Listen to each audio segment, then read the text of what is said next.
November 28ರಂದು Udupi Shrikrishna ಮಠಕ್ಕೆ ಭೇಟಿ ನೀಡುತ್ತಿರುವಂಥ ಪ್ರಧಾನಿ ನರೇಂದ್ರ ಮೋದಿಯ ಕಾರ್ಯಕ್ರಮಕ್ಕೆ ಎಲ್ಲ ರೀತಿಯ ಸಿದ್ಧತೆಗಳು ಉಡುಪಿ ಶ್ರೀಕೃಷ್ಣ ಮಠದ ಪಾರ್ಕಿಂಗ್ ಪ್ಲೇಸ್ನಲ್ಲಿ ನಡೆಯುತ್ತಿರುವಂಥದ್ದು ನಾವೀಗ ಚಿತ್ರಣವನ್ನು ಗಮನಿಸಬಹುದು. ಇದು ಶ್ರೀಕೃಷ್ಣ ಮಠದ ಪಾರ್ಕಿಂಗ್ ಬಳಿ ಇರುವಂಥ ಈ ಒಂದು ಬೈಲಕೆರೆ ಎನ್ನುವ ಪ್ರದೇಶದಲ್ಲಿ ನವೆಂಬರ್ 28ರಂದು ದೇಶದ ಪ್ರಧಾನಿಯಾಗಿರುವಂಥ ಪ್ರಧಾನಿ ನರೇಂದ್ರ ಮೋದಿ ಅವರು ಭೇಟಿ ಕೊಡುವಂಥ ಈ ಒಂದು ಸ್ಥಳ ಎಲ್ಲ ರೀತಿಯ ಸಕಲ ರೀತಿಯ ಸಿದ್ಧತೆಗಳನ್ನು ಮಾಡಿಕೊಂಡಿರುವಂಥದ್ದು.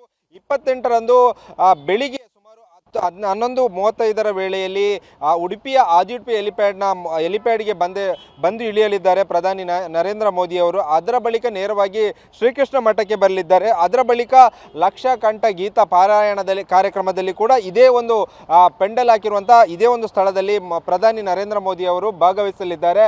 ಸುಮಾರು 50,000ಕ್ಕೂ ಅಧಿಕ ಶ್ರೀಕೃಷ್ಣ ಭಕ್ತರು ಈ ಒಂದು ಕಾರ್ಯಕ್ರಮದಲ್ಲಿ ಭಾಗವಹಿಸುತ್ತಿದ್ದಾರೆ. ಅದಕ್ಕೆ ಸಂಬಂಧಿಸಿದಂತೆ ಎಲ್ಲ ರೀತಿಯ ಸಿದ್ಧತೆಗಳನ್ನು ಪರ್ಯಾಯ ಪುತ್ತಿಗೆ ಮಠದ ಸ್ವಾಮೀಜಿಗಳು ಎಲ್ಲ ರೀತಿಯ ಸಿದ್ಧತೆಗಳನ್ನು ಕೂಡ ಮಾಡಿಕೊಂಡಿರುವ ನಾವು ಚಿತ್ರಣವನ್ನು ಗಮನಿಸಬಹುದು. ಜರ್ಮನ್ ಮಾದರಿಯ ಪೆಂಡಲನ್ನು ಅಳವಡಿಕೆ ಮಾಡಿರುವಂಥದ್ದು.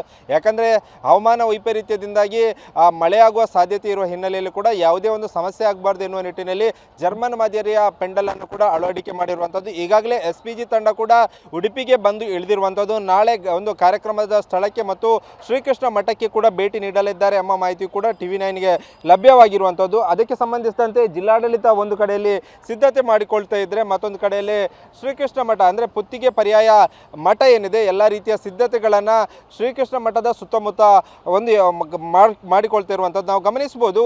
ಶ್ರೀಕೃಷ್ಣ ಮಠದ ಈ ಒಂದು ಪಾರ್ಕಿಂಗ್ ಸ್ಥಳ ಇದೆ, ಅದರ ಪಕ್ಕದಲ್ಲಿ ಈ ಒಂದು ನರೇಂದ್ರ ಮೋದಿಯವರ ಲಕ್ಷ ಕಂಠ ಗೀತ ಪಾರಾಯಣದ ಒಂದು ಕಾರ್ಯಕ್ರಮ ಕೂಡ ನಡೀಲಿಕ್ಕಿರುವಂಥದ್ದು. ಸುಮಾರು 10 ನಿಮಿಷಗಳ ಕಾಲ ಈ ಒಂದು ಲಕ್ಷ ಕಂಠ ಗೀತ ಪಾರಾಯಣ ಕಾರ್ಯಕ್ರಮದಲ್ಲಿ ಪ್ರಧಾನಿ ನರೇಂದ್ರ ಮೋದಿ ಕೂಡ ಭಾಗವಹಿಸಲಿದ್ದಾರೆ. ಅದಕ್ಕೆ ಸಂಬಂಧಿಸಿದಂತೆ ಒಂದು ಶ್ರೀಕೃಷ್ಣ ಮಠದ ಅಂದರೆ ಪರ್ಯಾಯ ಪುತ್ತಿಗೆ ಸ್ವಾಮೀಜಿಗಳು ಕೂಡ ಎಲ್ಲ ರೀತಿಯ ಸಿದ್ಧತೆಗಳನ್ನು ಕೂಡ ಮಾಡಿಕೊಂಡಿರುವಂಥದ್ದು. ಮತ್ತು SPG ತಂಡ ಕೂಡ ನಾಳೆ ಇದೇ ಒಂದು ಕಾರ್ಯಕ್ರಮ ಒಂದು ಸ್ಥಳಕ್ಕೆ ಕೂಡ ಭೇಟಿ ನೀಡಲಿದ್ದಾರೆ.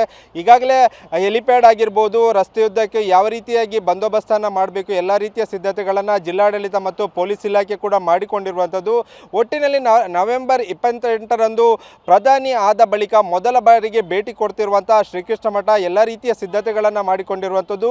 ಈ ಹಿಂದೆ CM ಆದ ಸಂದರ್ಭದಲ್ಲಿ ನರೇಂದ್ರ ಮೋದಿ ಅವರು ಇಲ್ಲಿಗೆ ಭೇಟಿ ಕೊಟ್ಟಿದ್ದರು. ಅದರ ಬಳಿಕ ಪ್ರಧಾನಿ ಆದ ಬಳಿಕ ಇದೇ ಮೊದಲ ಬಾರಿಗೆ ಶ್ರೀಕೃಷ್ಣ ಮಠಕ್ಕೆ ಭೇಟಿ ಕೊಡುವ ಹಿನ್ನೆಲೆಯಲ್ಲಿ ಎಲ್ಲ ರೀತಿಯ ಸಿದ್ಧತೆಗಳನ್ನು ಪುತ್ತಿಗೆ ಪರ್ಯಾಯ ಮಠದ ಸ್ವಾಮೀಜಿಗಳು ಮಾಡಿಕೊಂಡಿರುವಂಥದ್ದು. ಮತ್ತೊಂದು ಕಡೆಯಲ್ಲಿ ಪೊಲೀಸ್ ಇಲಾಖೆ, ಜಿಲ್ಲಾಡಳಿತ ಕೂಡ ಎಲ್ಲ ವ್ಯವಸ್ಥೆಗಳನ್ನು ಮಾಡ್ತಿರುವಂಥದ್ದು. ಕೊನೆಯ ಹಂತದ ಸಿದ್ಧತೆಗಳು ಭರದಿಂದ ಸಾಗುತ್ತಿದೆ ಅಂತಲೇ ಹೇಳ್ಬೋದು. ಕ್ಯಾಮರಾಮ್ಯಾನ್ ರಾಮ್ ಜೊತೆ ಪ್ರಜ್ವಲ್ ಅಮೀನ್, TV9 ಉಡುಪಿ.